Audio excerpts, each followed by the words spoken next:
अस्सलामुअलैकुम। राइजिंग पाकिस्तान में आपको कहेंगे खुश आमदीद। मेरे साथ है मोहम्मद शुएब, मेरे साथ है सबीन फारूक। Welcome back.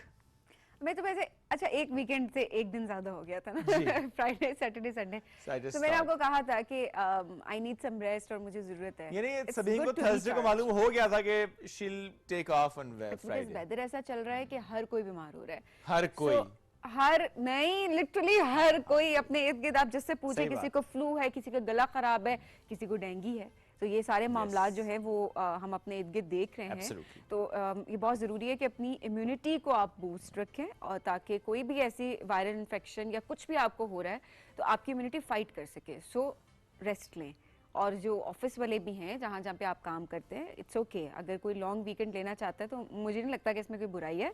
सब सपोर्ट करें ताकि आपका काम, वो प्रोडक्टिविटी आपकी बढ़ जाती है। तो I think it's important. Absolutely. By the way, November इस महीने की बात भी कर लेते हैं। एक साल मुकम्मल हो गया है हमें राइजिंग पाकिस्तान करते हुए। बिल्कुल ऐसा ही है, अल्हम्दुलिल्लाह। एंड बहुत ज़बरदस्त हमारी ये जर्नी रही है एक साल की।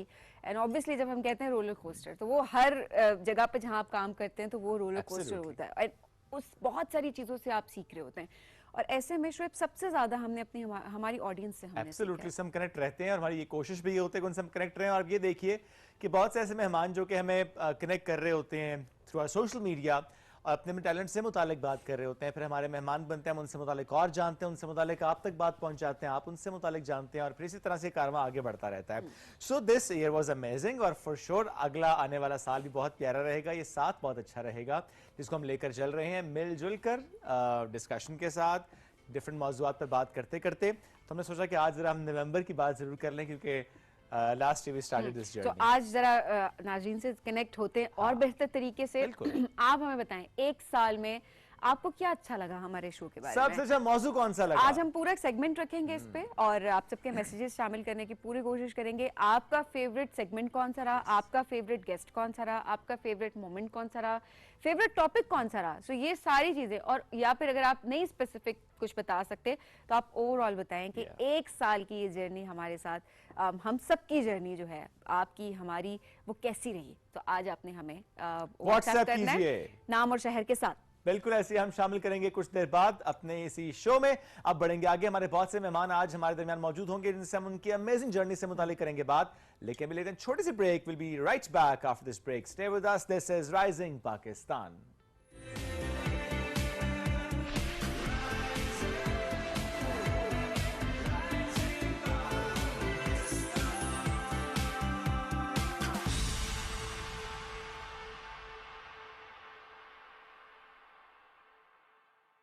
पानी गर्म हो गया, चल नेस्कैफे बना दे। ये तो रोज बनाते हैं, आज तुम बना लो। एक मग में एक सैशे डलता है। एक मग में एक सैशे डलता है। पहले गर्म पानी, फिर दूध और चीनी। गुड यार। हाँ, काफी इजी था। बाद में मग धोना भी सिखाएंगे। पहले साबुन फिर स्पंज। अस्सलाम वालेकुम, वेलकम टू आवर शो रिवायतों की लज़्ज़त। चाशनी बनाई थी गुड़ की, वो हम इसमें शामिल कर देंगे। मजे मजे के खाने।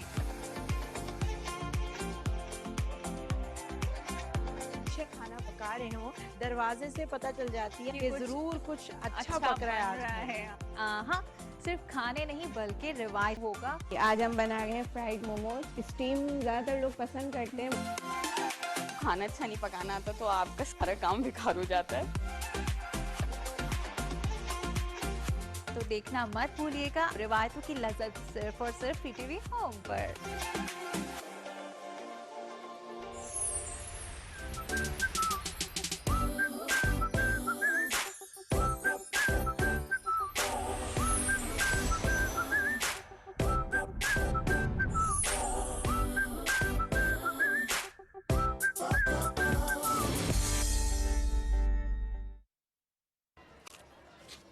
तुम ये कुरकुरे क्यों खाती हो?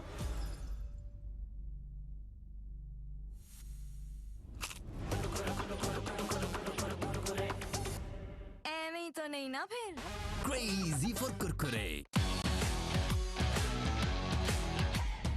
सितारा तो है, मगर थोड़ी धूल हटाने की देर। फिर देखो कैसे चमकता है। अंदाज तो बहुत अच्छा है, तो दिखा दो दुनिया को।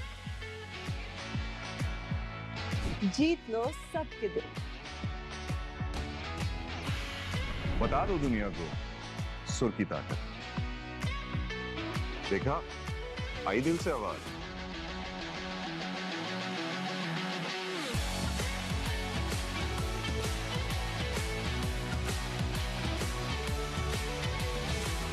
पाकिस्तान आइडल, आई दिल से आवाज।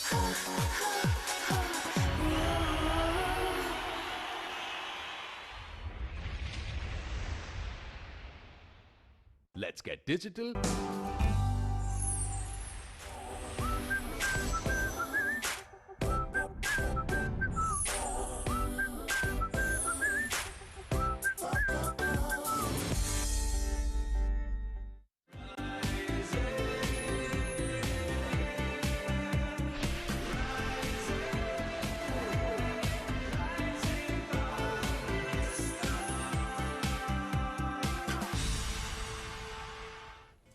वेलकम बैक जी राइजिंग पाकिस्तान में आपको कहेंगे खुश आमदीद। कुछ लोगों को सोचने का इतना शौक होता है कि वो सोच से कहीं उनकी सोच जो है ना वो काफी वसी हो जाती है। ठीक हो गया। और जब मैं वसी की बात करूँ तो वसी हो जाती है। कितनी वसी हम ये आसमान तक। एग्जैक्टली हम ये देखते हैं कि जमीन पे क्या हो रहा है, बहुत सारी चीजें हम देख रहे होते हैं, लेकिन आसमानों में क्या होता है कुछ लोगों को ये खोजने का बहुत शौक होता है। और जिस तरह से काफ़ी दफ़ा ये कहा गया है और कि ये दुनिया बनाई गई है हम सब के लिए, और हम सब का काम है कि हम इस पे जो है वो तहकीक भी करें, हम अपनी रिसर्च भी करें, इसको अच्छी तरीके से जो नेमतें अल्लाह ने दी हैं, स्पेशली ये दुनिया किस तरीके से काम करती है, हम सबको ये जानने की एक दिलचस्पी होनी चाहिए। कुछ लोगों में होती है, कुछ लोगों में नहीं होती। तो मैं ये इसलिए कह रही हूँ कि जिनकी सोच बहुत लिमिटेड होती है, बस कहते हैं जो चल रहा है बस इसी में चलता रहे। कुछ लोग होते हैं जो बहुत ब्रॉड सोचते हैं और वो कहते हैं कि नहीं, आसमानों में क्या होता है हम वो भी सोचना चाहते हैं, देखना चाहते हैं। तो आज एक ऐसे ही मेहमान हमारे साथ मौजूद हैं तो खुद भी देखते हैं और लोगों को भी दिखाते हैं। बच्चों के अंदर ये शौक बेदार कर रहे हैं।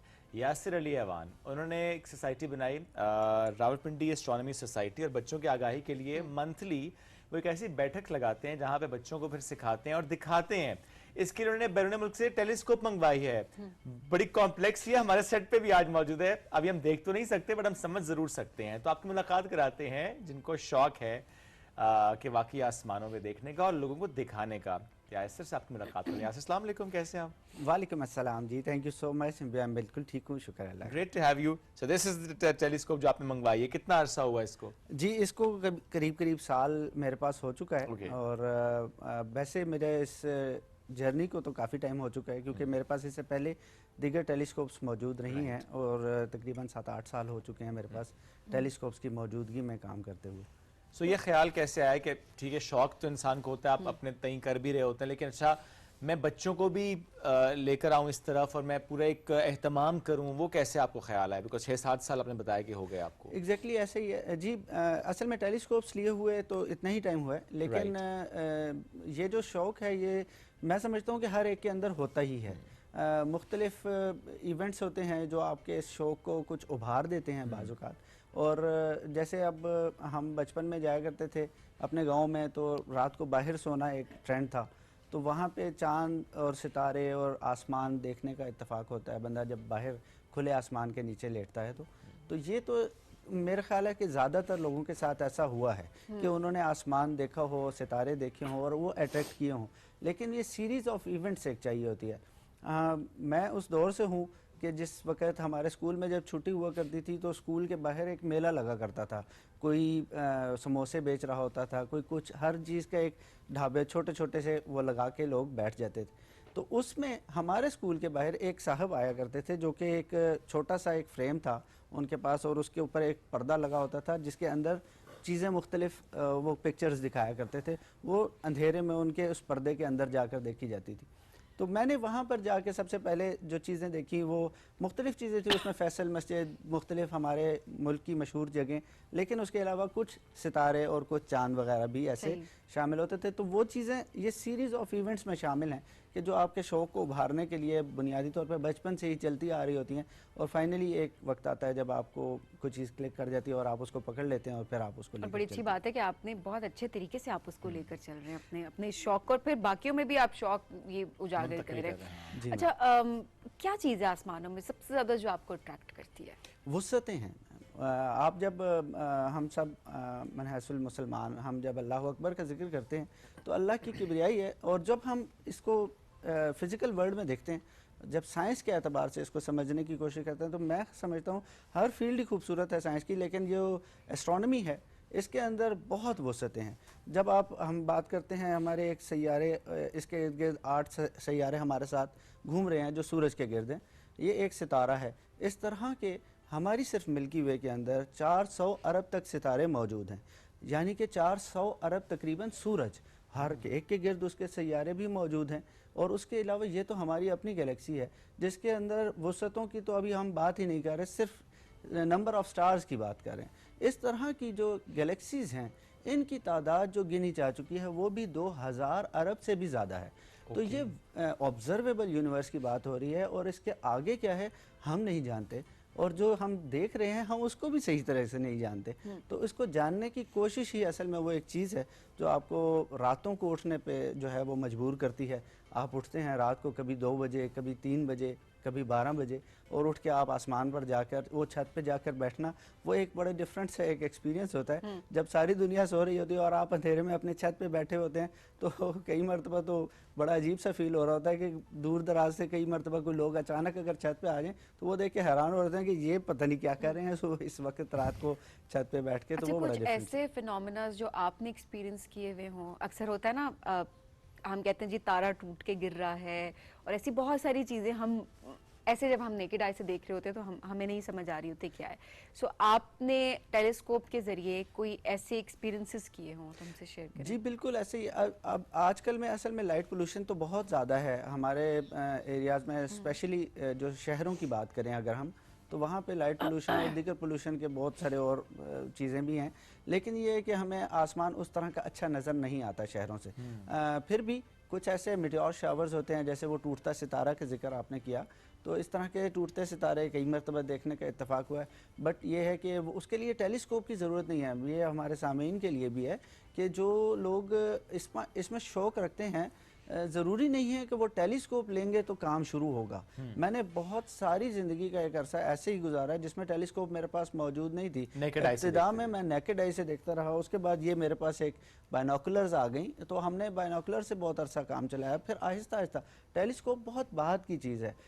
बेसिकली आपने ऑब्जर्वेशन करनी है, आपने थोड़ा टाइम निकालना है, थोड़ा टाइम आप छत पे जाकर बैठें, किसी ओपन स्पेस में जाकर बैठें, आसमान को देखें, सिर्फ देखें, तो आपको बहुत सारी नई चीज़ें पता लगना शुरू हो जाएंगी। ये जो टूटता सितारा देखना है, ये जो मिल्की वे गैलेक्सी की आम का देखना है, ये जो सितारों का देखना है, इसके लिए ज़रूरी नहीं है टेलीस्कोप, इसके लिए आम आँख चाहिए। बस एक अच्छा आसमान मिल जाए तो और भी अच्छी बात। मैं यही सवाल करना भी चाह रहा था, लाहौर से या कराची से या रावलपिंडी से देखना और इसके बरक्स शारान में जाकर देखना या हुंजा में जाकर देखना या ऐसी जगह पर देखना जहाँ पे बिल्कुल क्लियर स्काई है, कितना फ़र्क है? बहुत बहुत ज़्यादा फ़र्क है। देखें एक ज़माना था जब हमारे बड़े यहाँ पर देखा करते थे, तो इस्लामाबाद से भी मिल्की वे गैलेक्सी की आम, जिसको हम सेजिटेरियस आम कहते हैं, वो नज़र आती थी। अच्छा। लेकिन अब क्योंकि पोल्यूशन इतनी ज़्यादा हो चुकी है, लाइट ही इतनी ज़्यादा है कि उसका ग्लेयर आपको ऊपर आसमान पे सितारे देखने ही नहीं देता। आप कभी पीर सुहावा वाली साइड पर जाएँ तो आपको नीचे बहुत खूबसूरत लाइट्स तो नज़र आती हैं शहर की, लेकिन उसका ग्लेयर बहुत है, तो आपको आसमान पर क्लियर चीज़ें कोई नहीं नज़र आती। तो जितना आप शहर से दूर हटते चले जाएंगे उतना आपको आसमान बहुत ज़्यादा अच्छा और बेहतर नज़र आना शुरू हो जाता है। और फिर एक वक्त आता है कि हम साइंटिफिक ह्यूमनली पॉसिबल जो चीज़ है वो हम 3 से 5 हज़ार सितारों को अपनी एक आम आँख से देख सकते हैं जब बहुत ही क्लियर आसमान भी हो। तो जैसा मैंने आपको जिक्र किया कि हमारी मिल्की वे के अंदर तकरीबन 400 अरब के करीब सितारे मौजूद हैं, तो हम तो उनको देख भी नहीं सकते, बट एक एहसास ज़रूर पैदा होता है कि जो हम देख रहे हैं वो बहुत वसी है, बहुत ज़्यादा कुछ इसके अंदर मौजूद है। और ये सिर्फ एक नंबर नहीं है, बहुत सारे लोग समझते हैं कि ये कोई 400 अरब एक बहुत बड़ा सा नंबर कह दिया गया है, कोई ऐसे ही मेरे जहन में आया या किसी के जहन में आया, तो नहीं, ऐसा नहीं है। बहुत सारा साइंटिफिक डाटा है जो इसके पीछे काम करता है। हबल टेलीस्कोप है, जेम्स वेब टेलीस्कोप है, और बहुत सारी टेलीस्कोप्स हैं जो इसके ऊपर काम कर रहे हैं। काफी रिसर्च है इसके ऊपर। तो अच्छा, वैसे बड़ी एक बात पे बड़ा दुख भी होता है, क्योंकि मैंने पर्सनली, जब हम खुद भी इस चीज़ को सोचते हैं कि वाकई क्लाइमेट चेंज हमने क्या किया अपने एनवायरनमेंट के साथ भी। हम शुएब बचपन में, मुझे याद है कि जब हम कश्मीर जाते थे हम बहन भाई, तो हम बड़ा खुश होते थे कि हम छत पे लेट रहे हैं और इतने सितारे हमें दिखाई देते थे ना, ऐसा क्लियर स्काई होता था कि हमारा दिल करता था कि कब रात होगी और हम छत पे जाएंगे और हम ये चीज़ एक्सपीरियंस करेंगे जो हम शहरों में नहीं कर पा रहे होते। लिटरली इस बार मैं गई और आपको इतना एक वाज़ेह फ़र्क हमें दिखाई दिया वहाँ पे कि मैं खुद हैरान होगी कि कुछ सालों में हमने क्या से क्या कर दिया अपने एनवायरनमेंट के साथ। तो ये अब नॉर्दर्न एरियाज़ की हम क्या बात कर रहे हैं, अब तो इतना फ़र्क वहाँ पर भी आ गया। शहरों में देखना तो मैं कहूँगी वो तो बिल्कुल अब नामुमकिन सी बात हो गई। एग्जैक्टली ऐसे ही है, जैसा थोड़ी देर पहले भी कह रहा था कि कुछ अर्सा पहले तक, हम अगर कुछ सालों पहले तक 10-20 साल पहले की बात करें, तो इस्लामाबाद से भी मिल्की वे की आम नज़र आने वाले कुछ लोग मिलते हैं जिनको दिखाई देती थी, थोड़ा सा ज़रा साइड एरियाज़ पे चले जाएं तो। अब तो ये देखने के लिए आप नॉर्थ में भी किसी ऐसे एरिया में जाएं, एग्जैक्टली ऐसे ही है कि एक्सट्रीम नॉर्थ पे जाएं जहाँ पे करीब करीब कोई आबादी ना हो, तो आप फिर ये नज़ारे ज़रूर देख सकते हैं, और ये बड़े ही खूबसूरत नज़ारे हैं, इसमें कोई शक नहीं। और जो लोग वहाँ जाते हैं और वो कैप्चर कर पाते हैं, उनको जब वो शेयर करते हैं वाकई लगता है कोई फैंटेसी है, ये इट्स अ फैंटेसी वर्ल्ड ऐसे लगता है, लेकिन वो हकीकत होती है, वो लोग उसको एक्सपीरियंस कर रहे होते हैं। हम तक वो पहुँचते हैं वीडियो की फॉर्म में, चूँकि ज़रा है हर किसी के लिए जाना भी इतना ईजी नहीं होता। प्लस अगर ज़्यादा लोग जाएंगे तो आई थिंक वो फिर मिल्की वे दूर हो जाएगा, प्रॉबेबली दूर से मुराद ये है कि आप नजर नहीं आ पाएगा आपको। जहाँ कहीं बच गया कुछ देखने को, वो बचा रहे। हाँ, इज द सेम टेलीस्कोप जिससे हम चांद भी देखते हैं। आई मीन रोते हिलाल कमेटी का जो इजलास होता है वो भी जो टेलीस्कोप होती है वो यही होती है जी, कुछ इसी तरह की ही होती हैं, मुख्तलिफ, थोड़ी सी कुछ इससे बेहतर भी हो सकती है यकीनन, क्योंकि इसमें एक ये दरमियाने से एक लेवल की टेलीस्कोप है, इससे बहुत बेहतर टेलीस्कोप्स मौजूद हैं। इससे ये मेरे पास अब तक की बेहतर टेलीस्कोप यही है। ये गो टू माउंट है। इसको जब आप एक कमांड देते हैं, मिसाल के तौर पे आप एक नॉर्थ स्टार के साथ इसको स्टार्ट करते हैं, तो उसके बाद इसको जब आप कमांड देंगे कि I just want to see Jupiter, तो जुपिटर के आप इसको देंगे तो ये ऑटोमेटिकली उसकी तरफ चली जाती हैं और ये फिर उसको ट्रैक करती हैं। क्योंकि ट्रैक करने से मुराद ये है कि अर्थ रोटेशन हर वक्त चल रही है, दिन और रात का चक्कर है, ज़मीन घूम रही है। तो अगर आप एक सितारे की तरफ या इवन चांद की तरफ आप टेलीस्कोप करके छोड़ दें और वो इस तरह से कंप्यूटराइज ना हो, तो फिर थोड़ी सी देर के अंदर अंदर, मतलब आपको 1 मिनट के अंदर अंदर चांद आगे से मूव करता हुआ अपनी आंखों से नजर आता है। और ये एक्सपीरियंस बड़ा डिफरेंट है, क्योंकि हम नॉर्मली ये नहीं करते, हमें अर्थ रोटेशन नहीं फील होती। लेकिन आप जब टेलीस्कोप के जरिए देख रहे होते हैं तो आपको 2 मिनट के अंदर अंदर पता लग जाता है कि चांद मूव कर गया आगे से। ये बिल्कुल होता है जब टाइम लैप्स शूट करते हैं मिल्की वे का भी लोग, तो वो ऐसे होता है कि वो प्रॉपर मूवमेंट फील होती है आपको।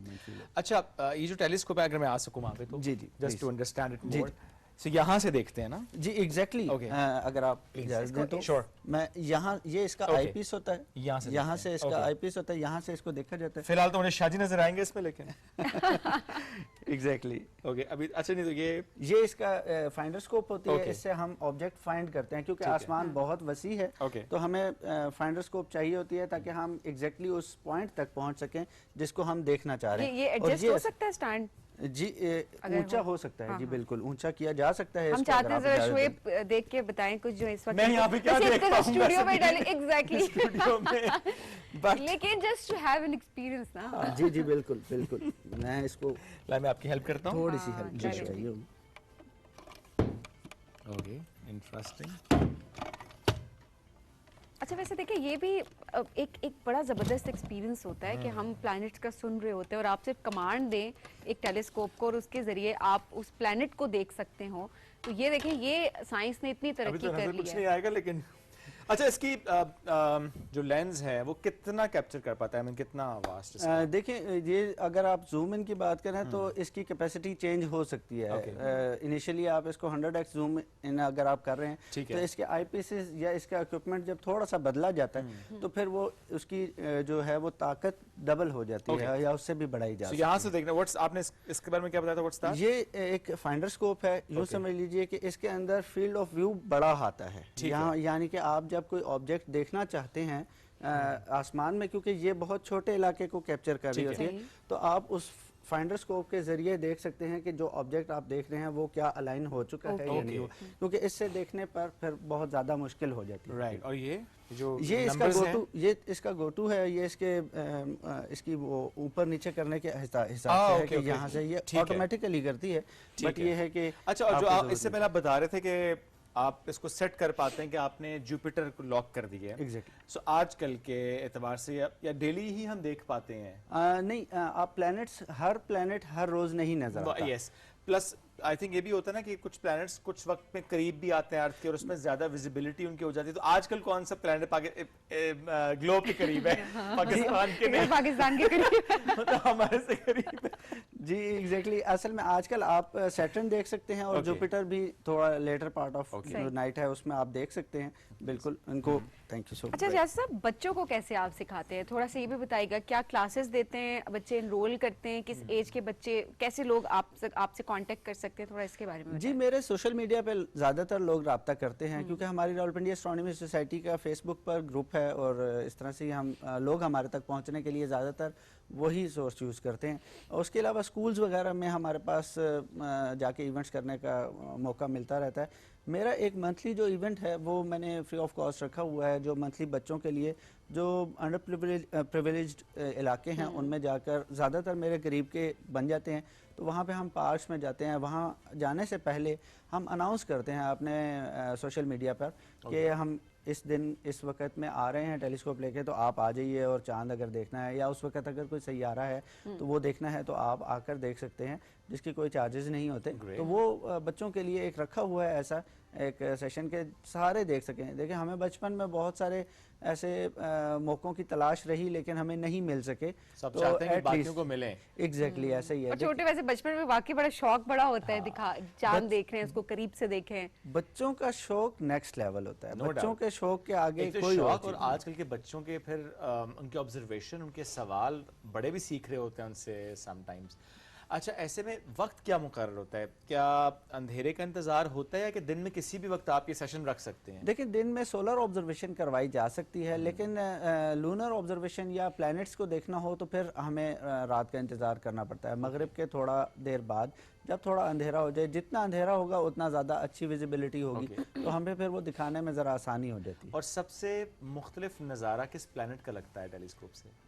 जी इसमें नो डाउट सैटर्न का मुकाबला कोई भी नहीं कर सकता, क्योंकि उसका रिंग है और उसका जो रिंग है वही उसकी खूबसूरती है। चाहे आप उसको 1 मरतबा देखें या 1000 मरतबा देखें, हमेशा पहले मरतबा देखने जैसी खुशी होती है। कभी कोई खलाई मखलूक तो नजर नहीं आ गई आपको इससे? एलियंस अब तक तो नहीं, लेट्स होप। बट लेकिन बच्चे आपसे आई एम श्योर ये वाले सवाल भी करते होंगे।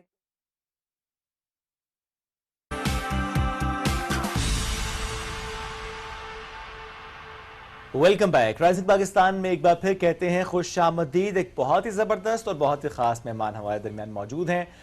गुज़श्ता 25 सालों से वो अफराद बाहम माजूरी के हुकूक़ के लिए काम कर रही हैं, उनके इक्वल राइट्स से मुतालिक एडवोकेट हैं, उनके मसाइल को उजागर करती हैं, उन पर बात करती हैं। बहुत से ऐसे लॉज जो कि रिसेंट टाइम्स में बन रहे हैं उसमें उनकी बहुत ज़्यादा काविश रही है, बहुत से इदारों के साथ मिलकर भी काम कर रही हैं, और ज़ाहिर है एज एन इंडिविजुअल और अपने इदारे के तौर पर भी जिस तरीके से वो चेंज लेकर आने की कोशिश कर रही हैं उसमें माशाल्लाह बहुत आगे बढ़ी हैं।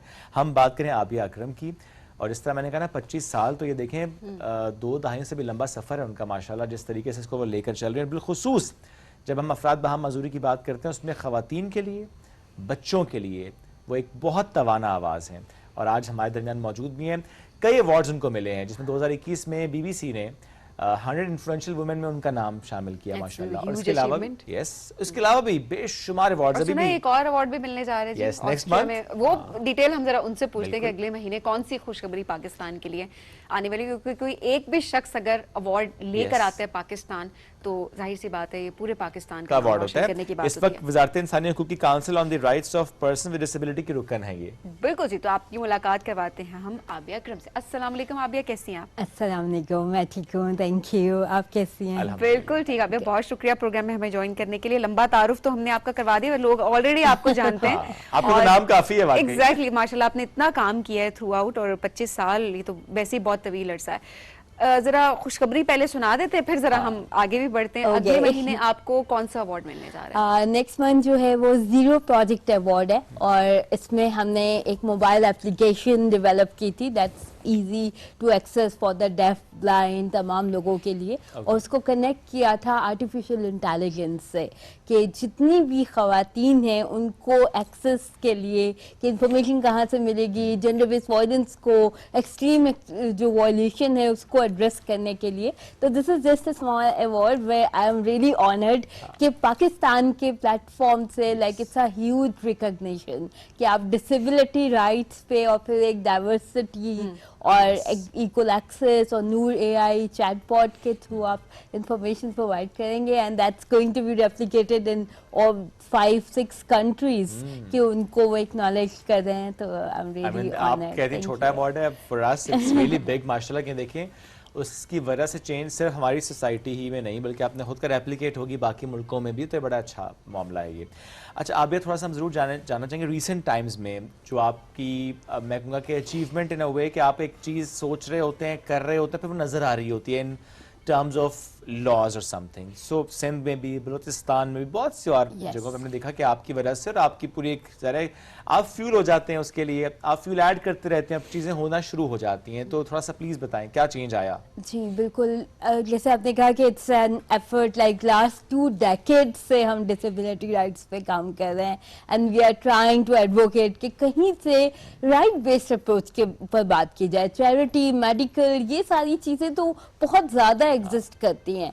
तो ह्यूमन राइट्स पर्सपेक्टिव पे जब बात करने की ज़रूरत है तो वहाँ लॉज चाहिए, और लॉज भी वो जिनके टीथ हो टू बाइट, कि अगर आपने उन लॉज को इम्प्लीमेंट करवाना तो फायदा नहीं है, तो वो उसके प्रॉपर जो है आपके रूल्स ऑफ बिजनेस हो, इम्प्लीमेंटेशन प्लान्स हो, फाइनेंशियल बजटरी एलोकेशंस हो, कि जब भी हम बजट एनुअल बजट की बात करते हैं उसमें कितना बजट हम डिसेबिलिटी राइट्स पे एलोकेट कर रहे हैं। केयर इकोनॉमी की बात हो रही है कि सोशली डिसेबल्ड पर्सन्स हैं उनको केयर सपोर्ट की ज़रूरत है, फैमिलीज पूरा दिन उनको असिस्ट करती रहती हैं but they are not getting any services for that. तो इसलिए हमें इस पूरे सिस्टम को चेंज करने के लिए जो एक फोकस करना पड़ा that was on the laws and legislation. ये सिर्फ मेरी एफर्ट नहीं है, it's like all over the country. तमाम पर्सन्स विद डिसेबिलिटीज की जो ऑर्गेनाइजेशंस हैं, हमारे पार्लियामेंटेरियंस की सपोर्ट है, हमारे साथ मिनिस्ट्री ऑफ ह्यूमन राइट्स, तमाम इदारों ने मिलकर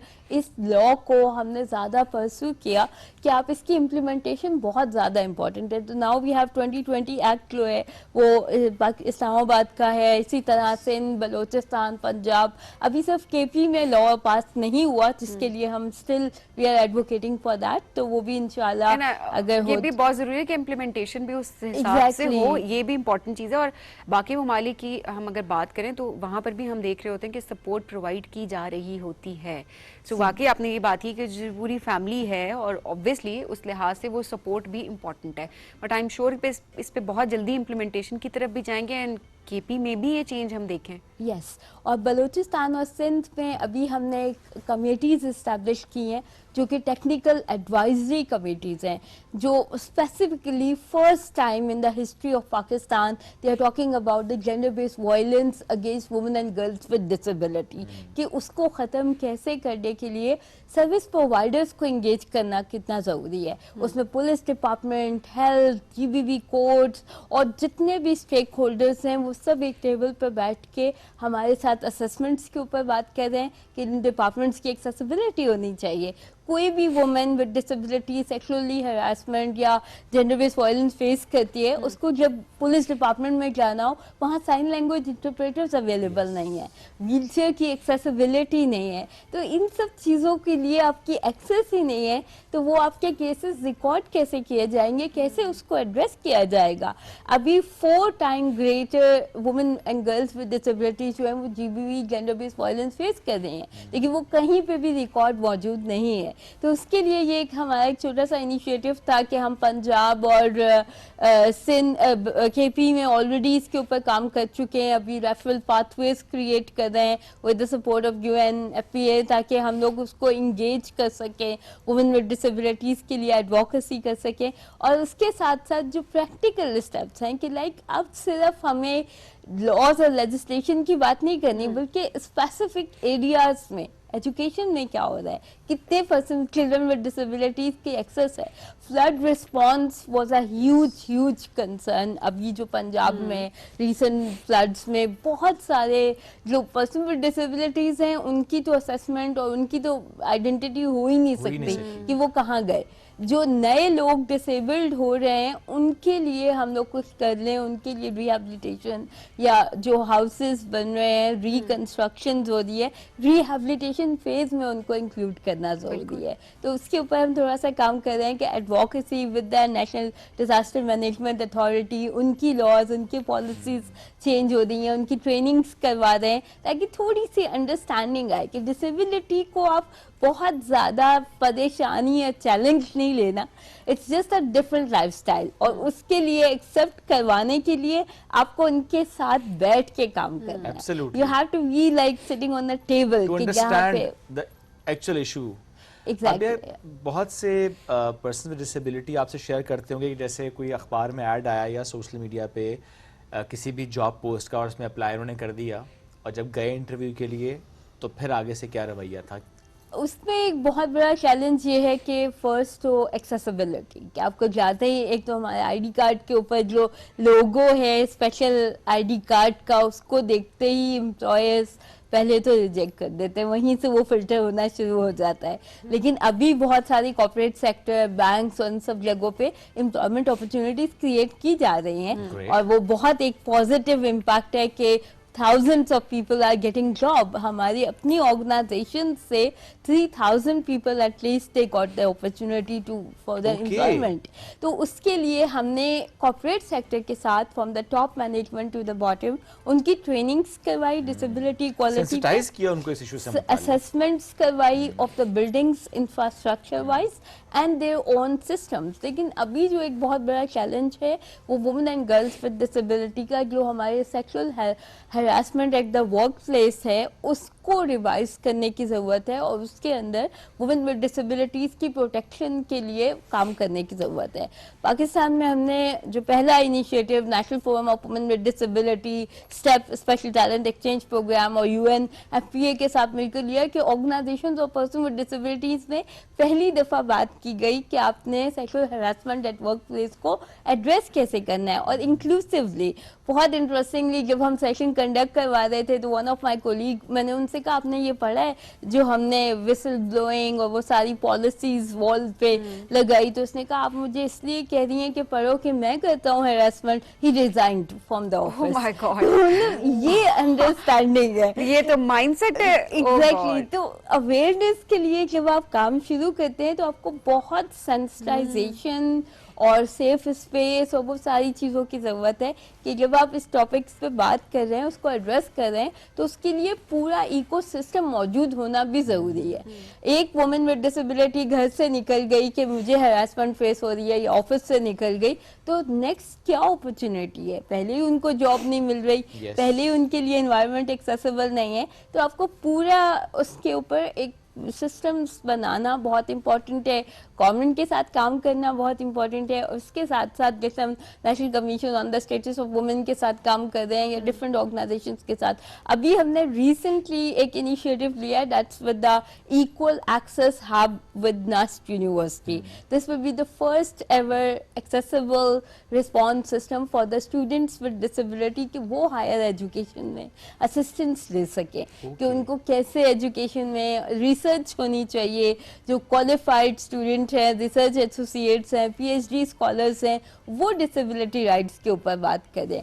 और उसी कॉन्टेक्स्ट में हम डिफरेंट एक्टिविटीज और उनके साथ, जैसे अभी 3 दिसंबर इज इंटरनेशनल डिसेबिलिटी डे, तो उसको ऑब्जर्व करने के लिए भी हम सबके साथ मिल के उसमें बहुत ज़्यादा काम करने की ज़रूरत है, ताकि थोड़ी सी चेंज पॉजिटिव जो आ रही है उसको इम्प्लीमेंटेशन की तरफ अब लेकर आया जाए और एक सस्टेनेबल प्लान बनाने की ज़रूरत है। इट्स नॉट लाइक कि आपने one day one activity you have conducted and that's all, we need to celebrate it together. और आई थिंक मीडिया का बहुत इंपॉर्टेंट रोल है, and thank you so much for having me here today, क्योंकि हम जब disability rights के ऊपर बात करते हैं तो उसमें ज़्यादा लोगों तक रीच नहीं है, कहीं पे साइन लैंग्वेज की इंटरप्रेशन नहीं होती है या ब्लाइंड लोगों के लिए उस तरह से एक्सप्लेन नहीं किया जाता।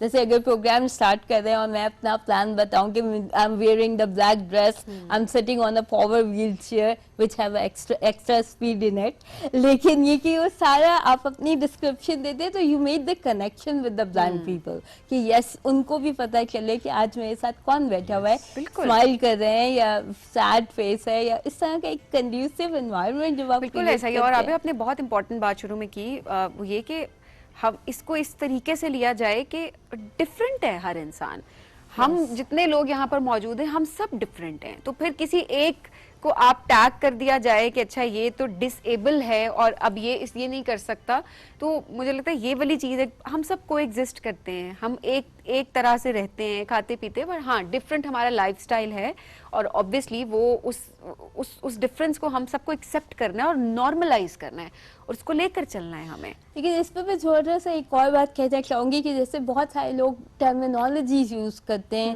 कि डिफरेंटली एबल्ड, एम्पावर्ड या स्पेशल पीपल, तो वो सारी चीज़ें एक्सेप्टेबल नहीं है, क्योंकि हमारी एक आइडेंटिटी है, being a person first and then my disability, तो पर्सन्स विद डिसेबिलिटी, और डिसेबिलिटी कोई बुरी चीज़ नहीं है। I am a person with disability, I am a proud woman with disability, लेकिन still I can do some good things, क्योंकि वो अटैच्ड है स्टिग्मा वर्ड डिसेबिलिटी के साथ। अगर आप इस आइडेंटिटी को एक्सेप्ट नहीं करेंगे तो आप इसके लिए काम नहीं करेंगे। डेटा क्यों नहीं है हमारे पास? सिर्फ इसलिए कि हम कैटेगराइज कर देते हैं, ओ ये they are special people, they are differently able, तो वो काउंट नहीं होते। वो काउंट नहीं होते तो उनके लिए पॉलिसीज नहीं बनती, पॉलिसीज के बाद फिर बजट नहीं होता, तो वो सारी चीजों में सबसे इम्पोर्टेंट चीज ये है कि तरस खाना बंद करें प्लीज, ये सबसे इम्पोर्टेंट चीज है। एहसास जरूर करें, वो एहसास हम सबको एक दूसरे के लिए करना चाहिए, पर तर्स खाना बंद करें। हमारी फैमिली में ही मेरी कजिन है और वो व्हीलचेयर बाउंड है, but you already know right, so माशाल्लाह वो उनकी अगर बात की जाए तो शी इज़ डॉक्टर, वो डीपीटी उन्होंने किया हुआ है, वो अपनी करियर को वो परस्यू कर रही है, बट लिटरली जब भी बात होती है कहीं पर आप फैमिली में जाते हैं, एक्सटेंडेड फैमिली में, और जब आप बात करने की कोशिश करते हैं तो पहली बात ये होती है कि हाय वो तो माजूर है, ये लफ्ज़ इस्तेमाल किया जाता है, तो माजूर है और तर्स खाने के ज़ुमरे में उसी कॉन्टेक्स्ट में बात की जा रही होती है। तो हम सब हैरान होते हैं कि जो कहने वाला है वो अपनी लाइफ देखे, अपनी क्वालिफिकेशन देखे, और जिस पे तर्स खा रहा है उसकी क्वालिफिकेशन देखें और माशाल्लाह उसकी आप अचीवमेंट्स देखें जिंदगी में। सो आप अगर इस तरह के कंपैरिजन पे अगर जाते हैं तो ऑब्वियसली कमियां तो हम सब के अंदर है ना, किसी की जाहिरी नजर आती है, किसी की नजर नहीं आती है। आप किसी से बहुत मिलते हैं जब बहुत डिटेल में, तब आपको नजर आती है। तो हम में से कोई भी परफेक्ट नहीं है, परफेक्ट जो है वो सिर्फ अल्लाह की जात है और हमें इस चीज को एक्सेप्ट करने की बहुत जरूरत है। बिल्कुल ऐसे ही। अभी आप लास्टली चेंज कितना नज़र आया? मैं एक्सेसिबिलिटी के कॉन्टेक्स्ट में सवाल रख रहा हूँ आपके सामने। अभी भी हम इस्लामाबाद, रावलपिंडी, लाहौर में हम बिग सिटीज़ की बात करें तो वी हैव सम विजिबिलिटी और कुछ चेंज नज़र आता है, लेकिन रूरल एरियाज़ में स्टिल क्योंकि प्रॉब्लम का जो स्केल है वो बहुत बड़ा है और उसको एड्रेस करने के लिए we all need to work together और राइटली एड्रेस करना। यानी हम अक्सर बैंक्स की बात करते हैं ना कि अभी हमें 90 डिग्री का बहुत फर्क होता है, रैम्प्स नजर आते हैं क्योंकि वो एक नोटिफिकेशन तो आ गया कि आपने एक्सेसिबल बनाना है, लेकिन आपने ये नहीं पूछा कि किसके थ्रू बनवाना है। और यही सबसे इम्पोर्टेंट पॉइंट जो मैंने पहले भी आपको कहा था कि engage persons with disability in the conversation, कि वो कितना आपके साथ बैठ के टेबल पे बात कर रहे हैं। पार्लियामेंट में अभी तक कोई रिजर्व सीट नहीं है पर्सन विद डिसेबिलिटीज की, अगर हम उनको उस लेवल पे ऐड करेंगे हमारे पार्लियामेंट तो फिर पॉलिसी में भी नजर आएगा हमें उनका इनपुट। वेरी ट्रू, ये बड़ा ज़रूरी है Abiya, thank you very much for joining us today, great having you. और हम भी कोशिश ये करते हैं कि जितनी एक्सेसिबिलिटी हो वो बहुत ज़रूरी है, छोटे छोटे लेवल पर होनी चाहिए। और देखें वी ऑल लर्न, हम अगर अपने आसपास देखें, अपने इंफ्रास्ट्रक्चर को देखें, जहाँ पर आपको महसूस हो कि यार यहाँ पर चीज़ बेहतर होनी चाहिए, जस्ट डू इट, ये बहुत ज़रूरी है। और आज हमने भी जिस तरह आज पॉइंट आउट किया कि चीज़ों को एक्सेप्ट करना चाहिए, आई एम श्योर, और उस तरीके से उनके ऊपर आप इम्प्लीमेंटेशन की तरफ जाएं, चेंज हम सबसे आना है। तो हमने भी आज ये तहिया किया कि अपने सेट पे हम एक रैंप जो है वो जरूर बनवाएंगे, बिल्कुल छोटा सा वो एक स्टेप है, लेकिन बट स्टिल मोर हमने उसको बहुत ज्यादा हमने उसको एक्सेसिबल बनाना है। Yes Abiya, thank you once again for joining us today. नाज़रीन, इससे पहले कि हम आगे ब्रेक की तरफ बढ़े, हम छोटे से एक मेले की बात भी करते हैं, और वो है कुतुब मेला। इसका इनकाद हुआ था इस्लामाबाद में। चूँकि हम अक्सर ये बात कर भी रहे होते हैं कि जब से टेक्नोलॉजी की दुनिया में हम हैं या सोशल मीडिया की हम बात करते हैं या रील्स की दुनिया में हम हैं, सो किताब से हम दूर हुए। और हम ये कहते हैं किताब मेला में, कुतुब मेला में कौन जाता होगा, लेकिन क्या रौनक लगी, कितने लोग वहां पर आए, आइए आपको दिखाते हैं जी। रिपोर्ट तैयार की है आयशा फैसल। बिल्कुल।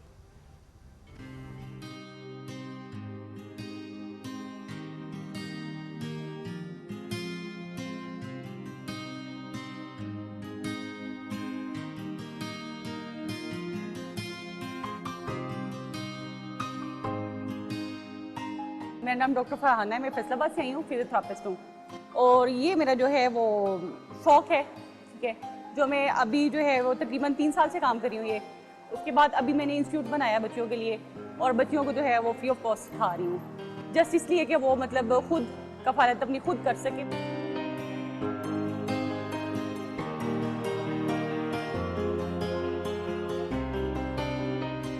और यहाँ आके इतनी ज़्यादा बुक्स देख के बुक मेला में बहुत खुशी हुई है। हर तरह की बुक्स यहाँ आपको मिलेंगी, फिक्शन, नॉन फिक्शन, रिलीजियस और फिलॉसफी की, एवरीथिंग। बच्चों की भी इतनी ज़्यादा चॉइस है।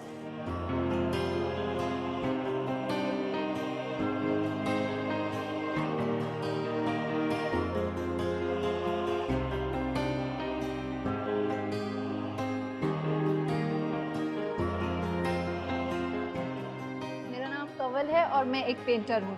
बहुत खुशी हो रही है कि मुझे यहाँ मौका मिला है अपना आर्ट डिस्प्ले करने के लिए, और वो भी किताबों के बीच के अंदर। और मैं चाहती हूँ कि लोग मेरे काम को आके देखें और ये देखें कि वो मैंने जो कलर यूज़ किए हैं, जो पेंटिंग्स बनाई हैं, जो आर्किटेक्चर पे काम किया है, उनका वो खुद से अपने तौर से एक कोई नया रंग दें।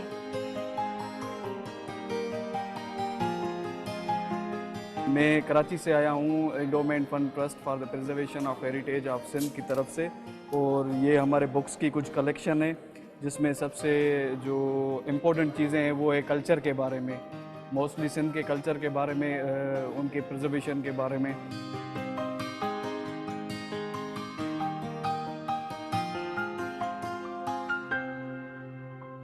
एक किताब है, हमारी सबसे नई किताब है हमारी, जो है ना, ये पहला कदम बच्चे ताकि आराम आराम से पढ़ सकें, और अगर उनको नहीं पढ़ना आता तो ये इनकी मदद करते हैं, और ये छोटे जुमले हैं।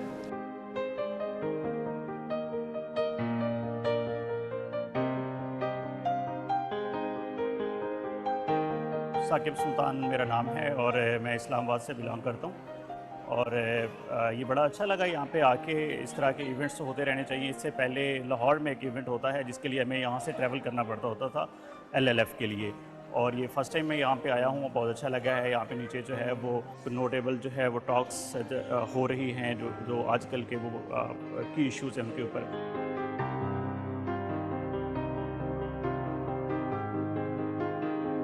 This Qasim from CNC Theatre।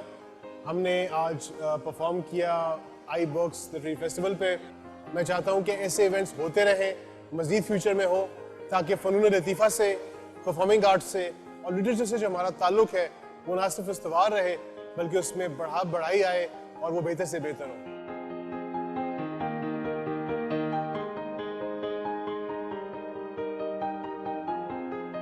Youngster, teenager नीचे वगैरह की या फिलॉसफी की किताबें बहुत ज़्यादा पढ़ रहे हैं, सिल्विया प्लैथ की और इस तरह की जो है ना, एल्बर्ट कैम्यू की। और लेकिन जनरली लोग ये समझते हैं कि यंगस्टर नहीं पढ़ रहे, और ये बड़ी उम्र के लोग पढ़ते हैं।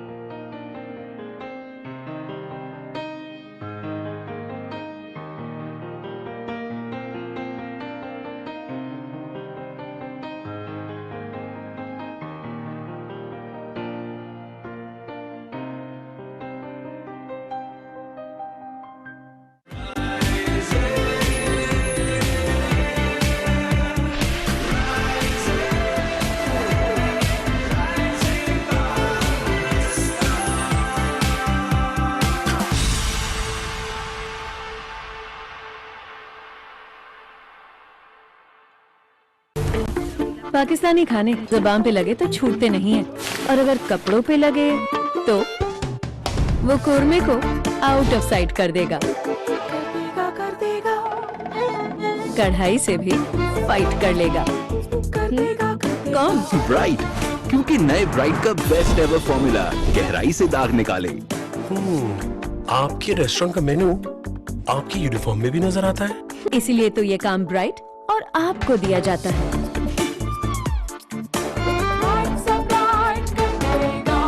पंजाब के 40 में से 34 जिलों में सरसब्ज किसानों ने जीती पहली पोजीशन। सरसब्ज, जमीन की जान, फसल की शान। पानी गर्म हो गया, चल नेस्कैफे बना दे। ये तो रोज बनाते हैं, आज तुम बना लो।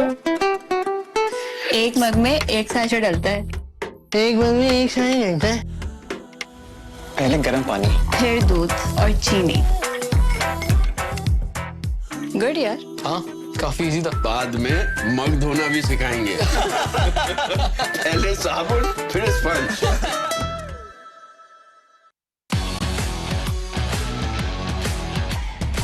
सितारा तो है, मगर थोड़ी धूल हटाने की देर। फिर देखो कैसे चमकता है। अंदाज तो बहुत अच्छा है, तो दिखा दो दुनिया को। जीत लो सबके दिल। बता दो दुनिया को सुर की ताकत। देखा, आई दिल से आवाज।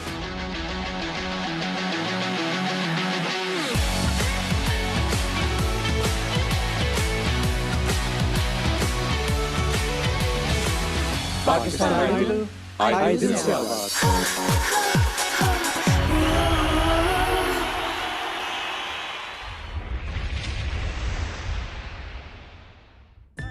EcoStar TV, your world, your way. Pakistani खाने ज़ुबान पे लगे तो छूटते नहीं हैं, और अगर कपड़ों पे लगे तो वो कोरमे को आउट ऑफ साइट कर देगा। कढ़ाई से भी फाइट कर लेगा। कौन? ब्राइट, क्योंकि नए ब्राइट का बेस्ट एवर फॉर्मूला गहराई से दाग निकाले। आपके रेस्टोरेंट का मेनू आपकी यूनिफॉर्म में भी नजर आता है, इसीलिए तो ये काम ब्राइट और आपको दिया जाता है।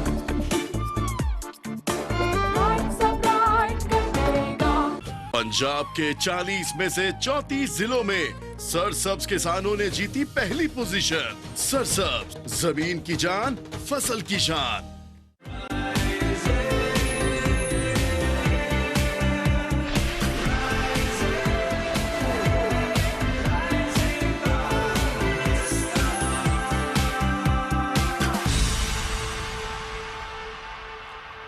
वेलकम बैक जी राइजिंग पाकिस्तान में आपको कहेंगे खुश आमदीद। और जिस तरह से हम खवातीन की जब भी बात कर रहे होते हैं तो अचीवमेंट साथ साथ जुड़ी हुई होती हैं और वो हर फील्ड में बहुत आगे बढ़ती जा रही हैं और बड़ी खुशी होती है। ऐसे में टेक्नोलॉजी की फील्ड में भी हमारी खवातीन बहुत आगे जा रही हैं और मुल्क से बाहर भी पाकिस्तान का नाम जो है वो बहुत ज़बरदस्त तरीके से रोशन करी हैं। तो आज एक ऐसी ही टेक्नोलॉजिस्ट से हम आपकी मुलाकात करवाने लगे हैं। मेमूना बशीर इनका नाम है। 10 साल से ज़्यादा का इनका तजुर्बा है टेक की फील्ड की अगर बात की जाए, और बहुत ज़बरदस्त इनिशिएटिव से जिन पे काम करी हैं वो तमाम अफराद जो कि समाज से महरूम हैं उनके लिए वो टेक्नोलॉजी के ज़रिए सहूलियात पैदा करने की पूरी कोशिश करें। बहुत सारी अचीवमेंट्स इनके नाम भी हैं। और इसके अलावा टेक वुमेन फेलोशिप 2025 उसमें भी ये सिलेक्ट हुई, जो कि बहुत बड़ी अचीवमेंट है। 5 वीक्स की ये फेलोशिप थी अमेरिका में और वो इन्होंने अटेंड की, पाकिस्तान की नुमाइंदगी की और अभी रिसेंटली वापस आई हैं। आप देखिए पूरे दुनिया से 100 खवातीन सिलेक्ट हुई और पाकिस्तान से 5, तो she is one of them माशाल्लाह। तो she must have done something very nicely कि उनकी सिलेक्शन यहाँ तक हुई। और जिस तरह सभी आपने कहा बहुत सी अचीवमेंट्स, हम उनसे ज़रा गुफ्तगू भी करते हैं, इस फेलोशिप से मुतालिक बात भी करेंगे। So Memuna is with us today. अस्सलाम वालेकुम, गुड मॉर्निंग मेमूना, कैसी हैं आप? वालेकुम अस्सलाम, मैं ठीक हूँ, आप ठीक हैं? अल्हम्दुलिल्लाह बिल्कुल ठीक। सो मेमूना पहले तो टेक वुमेन फेलोशिप 2025 से मुतालिक बताएं, सिलेक्शन कैसे हुई थी?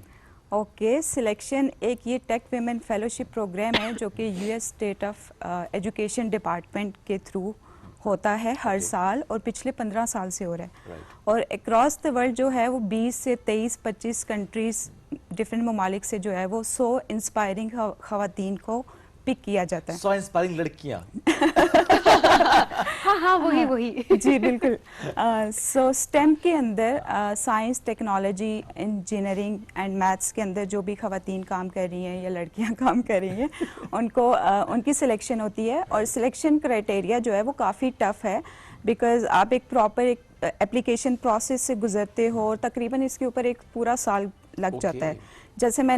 जैसे 2 महीने ये आपको एप्लीकेशन प्रोसेस करने का टाइम देते हैं, जिसमें आपके पास मुख्तलिफ़ किस्म के सवालात होते हैं कि आपने पूरी लाइफ, आपकी जर्नी, आपके करियर के बारे में, आपकी ग्रोथ के बारे में, अगर बहुत सारी ख़वातीन जो एंटरप्रेन्योरशिप वाली साइड पे काम कर रही हैं, जो स्टेम के अंदर डिफरेंट आइडियाज़ के ऊपर काम कर रही हैं, तो वो अपनी लाइफ जर्नी को उस पूरी एप्लीकेशन प्रोसेस के थ्रू वो गुजारती हैं कि आप किन स्ट्रगल्स के थ्रू जो है वो यहाँ तक आप पहुंची हैं, और इसके अलावा कि आपका फ्यूचर विजन क्या है, आप किस तरह जो है वो कम्युनिटी पे बैक के ऊपर काम कर रही हैं, आप सोसाइटी के अंदर कैसे कंट्रीब्यूट कर रही हैं। तो ये सारे 360 डिग्री फैक्टर्स को देख के जो है वो एक एप्लीकेशन प्रोसेस चलता है 2 मंथ के हिसाब से, और उसके बाद जो है वो आपकी आप वेटिंग लिस्ट में चले जाते हो कि देखते हैं कि आपकी सिलेक्शन होती है या नहीं।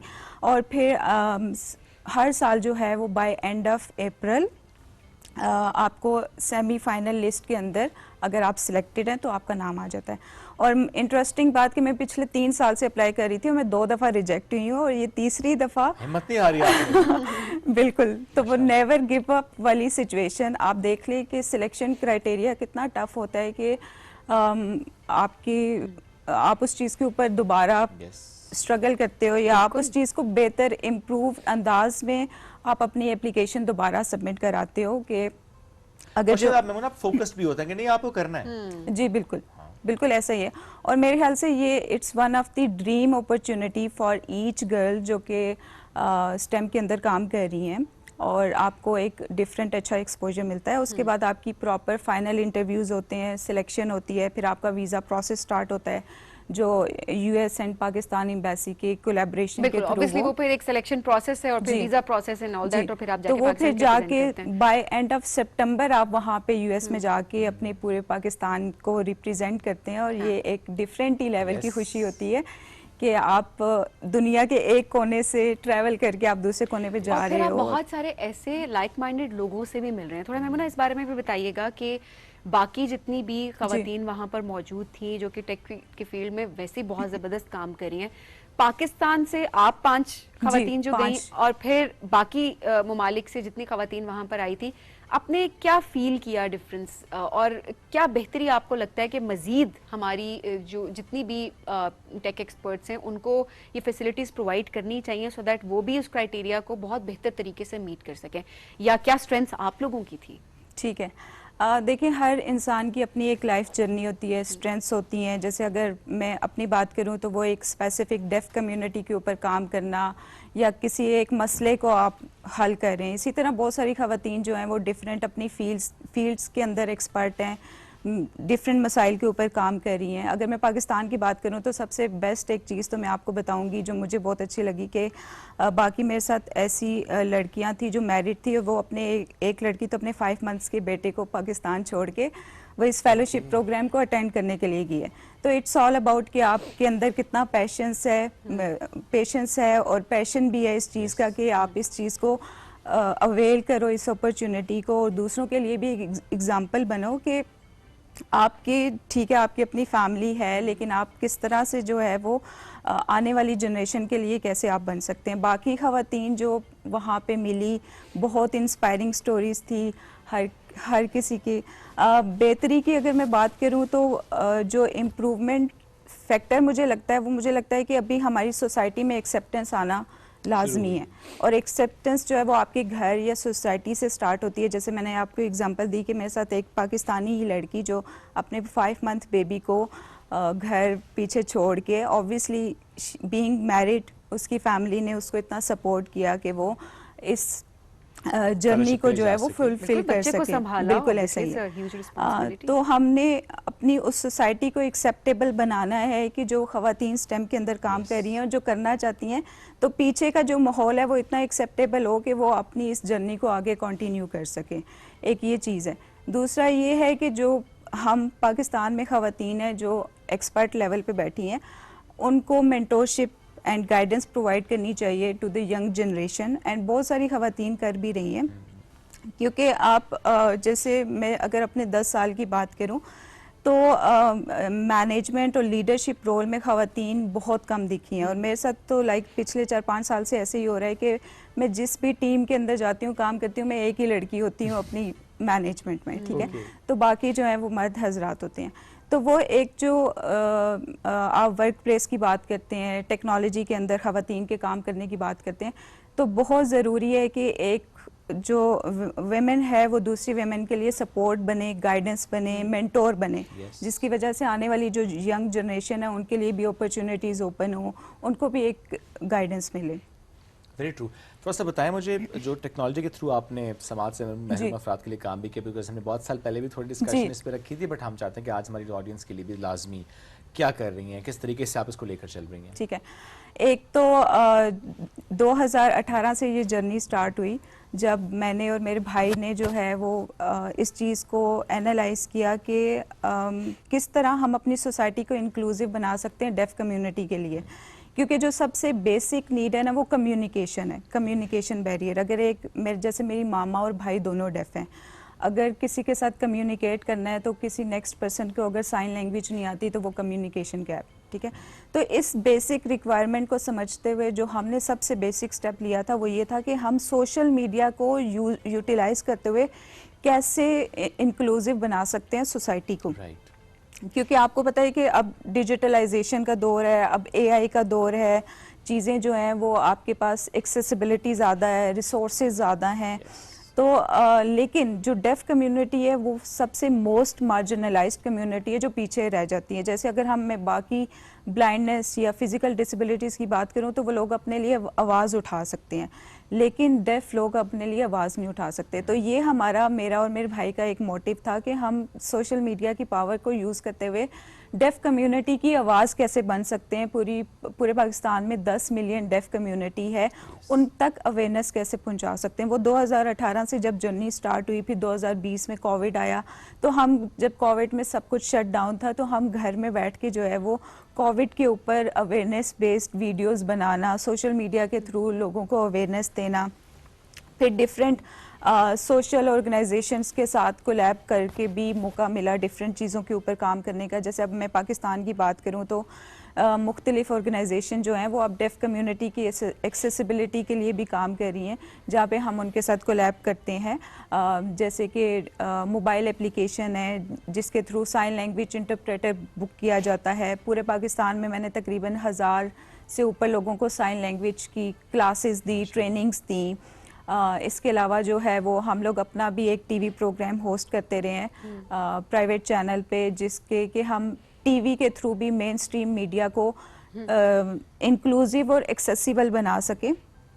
और इसके अलावा जो है वो इंटरनेशनल कुछ कोलैबोरेशंस की हैं जहाँ पे हम डेफ कम्युनिटी के पास वो अवेयरनेस और वो नॉलेज ला सकें, बिकॉज वो उस तरह उन तक वो दुनिया की आवाज़ नहीं पहुँच रही। तो बहुत सारे ऐसे इनिशिएटिव्स हैं इंक्लूसिव नहीं हमारी सोसाइटी, और इसको हमें एक्सेप्ट करने की बहुत ज़रूरत है। जब आप जाती हैं इन इनिशिएटिव्स के साथ और कोलैबोरेशंस के लिए जब आप जाती हैं नेशनल एंड इंटरनेशनल लेवल, कितना लोग सपोर्ट करते हैं ऐसे इनिशिएटिव्स को, कितना कोलैबोरेशन करना चाहते हैं? ठीक है, अब तो अगर मैं पहले 2018-19 की बात करूं तो उस टाइम हमने लोकली इस चीज़ को स्टार्ट किया था। तो वो जैसे ही हम पब्लिक में साइन लैंग्वेज में बात करते थे तो लोग हैरान होते थे कि अब जैसे बहुत सारे फैमिलीज़ जिनके घर में डेफ स्पेशली बच्चियां हैं, डॉटर्स हैं, तो उनके अंदर वो एक्सेप्टेंस लेवल उस टाइम नहीं होता था कि भाई वो अपने डेफ बच्चों के साथ पब्लिकली साइन लैंग्वेज में बात कर सकें। वो साइन लैंग्वेज को भी अच्छा नहीं समझते थे वो लोग, उनको लगता था कि सोसाइटी इस चीज़ को एक्सेप्ट नहीं करेगी, हमारे बच्चे जो हैं वो डेफ हैं, हम इशारों में बात कर रहे हैं। लेकिन आहिस्ता आहिस्ता हमने इस चीज़ को, इन बैरियर्स को तोड़ा कि नहीं, ये वीकनेस नहीं है, ये स्ट्रेंथ है, ठीक है। और अगर एक अल्लाह ताला ने एक कमी दी है तो इस सलाहियत को कैसे जो है वो किया जा सकता है। फिर जब आहिस्ता आहिस्ता वो एक्सेप्टेंस क्रिएट स्टार्ट हुई तो ऑब्वियसली हमें इंटरनेशनल कोलैबोरेशन अपॉर्चुनिटीज़ भी मिलना स्टार्ट हुई। बिकॉज अगर मैं US या बाकी कुछ डेवलप कंट्रीज़ की बात करूँ तो वो हमसे काफ़ी आगे हैं, जहाँ पे ऑलरेडी इस चीज़ के ऊपर बहुत काम हो रहा है और एक्सेप्टेंस है। और अब की बात करूं पिछले 7 साल से अब की, तो अब एक्सेप्टेंस लेवल काफ़ी ज़्यादा इंक्रीज़ हो गया। बल्कि हमारे इस टेक वुमेन फेलोशिप प्रोग्राम में हमारा एक इनोवेशन चैलेंज था, जिसमें हमने हर कंट्री जो है ना वो अपना आइडिया रिप्रेजेंट करी थी। तो हमने अपने आइडिया को ऐसे इंक्लूसिव बनाया कि वहाँ पे जितने भी मेंटोर्स या जजेस बैठे हुए थे तो उनके सामने हमने अपना आइडिया साइन लैंग्वेज में मैंने प्रेजेंट किया कि मेरी टीम जो है जो आइडिया पिच कर रही है, तो हमने ये भी रिप्रेजेंटेशन की कि पाकिस्तान में साइन लैंग्वेज या डेफ कम्युनिटी के ऊपर कैसे काम हो रहा है, और उस चीज़ को बड़ा अप्रिशिएट किया गया। और इस चीज़ की एक्सेप्टेंस के ऊपर जो है वो भी अब काफ़ी चीज़ आ गई है कि अब तो AI बेस्ड टेक्नोलॉजीज के ऊपर काम हो रहा है, पाकिस्तान के अंदर हो रहा है। बिल्कुल ऐसे ही है। It's a very good thing. अब फेलोशिप के बाद क्या सोचती हैं? बिकॉज़ ज़ाहिर है जब आप एक फेलोशिप के बाद वापस आते हैं एक नई एनर्जी भी होती है, नई कुछ सोच भी होती है, बहुत कुछ आपने और सीखा भी होता है, जैसा सभी ने भी जिक्र किया ना, और ख़वातीन जो मुख्तलिफ ममालिक से आते हैं सबसे इंस्पायर हो रहे होते हैं। So what's the next plan?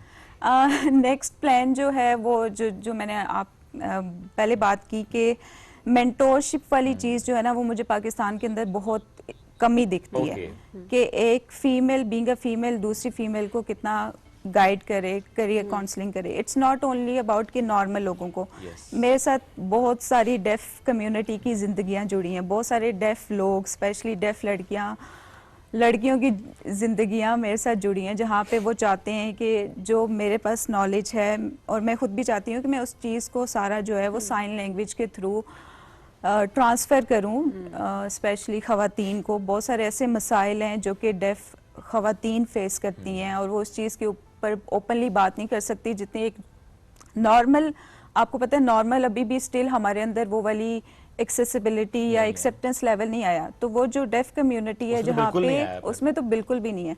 तो मेरा जो फोकस रहेगा वो इंशाल्लाह वो उन guidance, mentorship and specially deaf community उनके लिए, ताकि उनके लिए सहूलत हो सके, वो बोल सकें, यानी अपने बात एक्सप्रेस कर सकें समहाउ। ये बहुत ज़रूरी है। Memuna, thank you very much for joining us today. It's great having you. जिस तरीके से माशाल्लाह आप काम करें कई सालों से, हमने देखा आप माशाल्लाह काम करते हुए, जिस तरह से एक्नॉलेजमेंट आपकी फेलोशिप तक पहुंचना, फिर ये तो एक स्टेप होता है, आप इसी तरह आगे बढ़ रहे होते हैं। बिल्कुल नाज़रीन, जिस तरह हम भी बढ़ रहे हैं आगे, इससे पहले कि आपसे इजाज़त, हमने आज आपसे आगाज़ में बात की थी कुछ मैसेजेस से मुताबिक, तो कोई मैसेज शेयर कर लेते हैं। मिरहा का मैसेज है जड़ावाला से, व्हाट अ ब्यूटीफुल नेम। मुबारकबाद राइजिंग पाकिस्तान, जिसको 1 साल हो गया। इस 1 साल सफ़र में एक ऐसी ट्रेन पर सवार रहे कि जहां आप दोनों के जरिए हम उन चेहरों से मिले जिनसे मिलना हमारी ख्वाहिश थी। सबा फैसल, हिरा सुमरो, कैंडॉल, मिकाइल जुल्फिकार, असद मलिक, दुआ, ज़ैनब, अरशद भाई, इन सब से मिले, बहुत अच्छा लगा। सबीन आपी, आपकी एक बात, उनकी ये आदत बहुत पसंद है कि मेकअप बहुत कम लगाती हैं। और ख़ास तौर पर सोशल मीडिया पर अपनी तस्वीर बगैर मेकअप के भी अपलोड कर देती हैं, जो कि आजकल लोग नहीं करते फिल्टर्स की दुनिया में। लेकिन हाँ, मैं ये आपको ऐड कर दूं कि सबीन मुझसे कम से कम 25 तस्वीरें बनवाती है, फिर एक लगाती है, तो आप आगे खुद समझदार हैं। लेकिन ये तो सिर्फ यहाँ की बात है, बट ओवरऑल भी हमेशा इस चीज़ को मैं प्रमोट करती हूँ कि थोड़ा सा हमें फिल्टर्स की दुनिया से वाकई बाहर आने की जरूरत है, और हर वक्त आपको परफेक्ट अपना चेहरा नहीं दिखाना। अगर मुझ पे एक्नी होती है तो मैं वो भी दिखाती हूँ, मैं बताती भी हूँ। अगर रिंकल्स होते हैं, फ्रेकल्स होते हैं, तो मैं वो भी दिखाती हूँ। तो आई थिंक नहीं होते हैं शोएब, ऐसा किसी की स्किन परफेक्ट नहीं होती, तो आई थिंक हमें एक्सेप्ट करना चाहिए। एब्सोल्युटली। जावेद हैं खारियां से, लिखते हैं राइजिंग पाकिस्तान की किरणें हर सू फैलती हैं। ये प्रोग्राम सबका पसंदीदा प्रोग्राम है। एक छोटी सी दरखास्त है इस प्रोग्राम में, शोएब भाई आप किसी दिन अपने छोटे बेटे को भी अपने साथ लेकर आए, उनके साथ भी सेगमेंट ना हुआ, फिर वो इनकी डिट्टो कॉपी है, फिर सेगमेंट ना, वैसे आए हुए हमारे शो में, रमजान में आए हुए हैं, लेकिन वो इतने बच्चों के बीच में बच्चे का तो उससे बात नहीं हो सकी ना, हैं। वैसे मैं थोड़ा अवॉइड करता हूँ उसको स्क्रीन से। अहमद हैं फैसलाबाद से, लिखते हैं राइजिंग पाकिस्तान को 1 साल हो गया है। पहले तो इस जुमले ने हमें हैरान किया कि वक्त कितनी तेजी से गुजर रहा है। कल की बात लगती है कि स्क्रीन पर राइजिंग पाकिस्तान का नया प्रोमो देखने को मिला, और आज 1 साल हो गया। अल्लाह इस शो को इसी तरह कामयाब करे। Thank you very much. Last message जो मेरे पास है वो शानजा कमरी से, राइजिंग पाकिस्तान का 1 साल सफर शोएब भाई, सबीन आपी, आप दोनों के साथ बहुत अच्छा रहा। सबीन आपी, आप तो पहले भी इस प्रोग्राम का हिस्सा रही हैं, सबीन तो वैसे बहुत पुरानी है, तो आपके साथ तो हम यूज्ड टू थे। शोएब भाई की खास बात ये है, मैं चाहता हूँ यहाँ से आगे आप पढ़ें प्लीज, आप मुझे प्लीज जरूर दें। अच्छा जी, कहते हैं कि शोएब भाई की खास बात ये है कि बहुत इजी गोइंग है। हाय हाय, हमसे पूछें, ऐसा मुझे और मेरी फैमिली को लगता है, आपको ही लगता है? इन्हें देखकर इन्हें बहुत लगा है।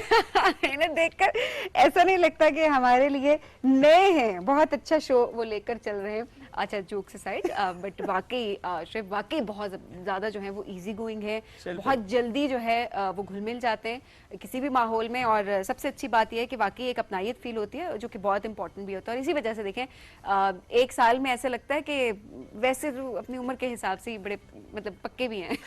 चलें जी, मेरे पास आप 1-2 मैसेज हैं क्विकली वो भी शेयर कर देते हैं। राबिया ने हमें सगर से मैसेज किया, वो कहती हैं कि आदाब, आप दोनों कैसे हैं? जी हम बिल्कुल ठीक हैं। हमने राइजिंग पाकिस्तान के हर रंग को देखा है, क्या ही सेट की बात करें, मेहमान